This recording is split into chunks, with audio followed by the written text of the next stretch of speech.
Bon, aujourd'hui, on se trouve dans mon atelier. J'ai déjà pas mal de décapsuleurs qui sont partis, donc je vais vous montrer comment les entretenir. Parce que bon, ça reste une lame, et une lame, bah, ça s'entretient. Au bout d'un moment, elle risque de s'émousser, donc le mieux, c'est de l'entretenir régulièrement. Je vais vous montrer ça avec des pierres plutôt fines, donc du 1000, ça sera parfait. Et si vous le faites régulièrement, normalement, vous aurez un décapsuleur qui coupe parfaitement tout le temps. Votre décapsuleur a la particularité d'être courbé. Donc si vous l'aiguisez comme un couteau normal, bah, vous allez abîmer le manche. Donc pour ça, il faut se mettre sur un bord de table afin que le décapsuleur puisse descendre sur le côté. Comme ça, vous abîmez pas le manche et vous aiguisez que la lame. Votre décapsuleur est en acier 14C28N bruni. Donc il va falloir que vous aiguisiez que le fil. Donc la partie brillante ici, pour pas ensuite aller taper avec votre pierre sur la partie brunie, parce que vous allez l'abîmer en fait. Donc je vais vous montrer l'angle exact pour n'aiguiser que la partie brillante. Donc vous avez des pierres à eau, des pierres à huile. Celle-ci c'est une pierre à huile, donc je vais mettre un peu d'huile dessus. Voilà.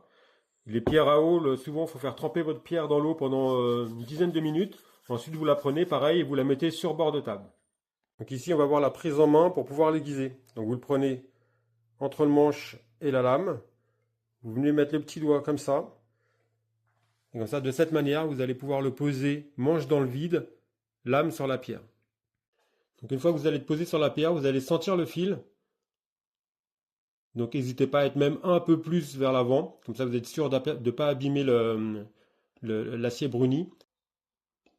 Donc une fois que vous êtes en position, bah, vous changez plus d'angle. Voilà, vous faites ça une dizaine de fois.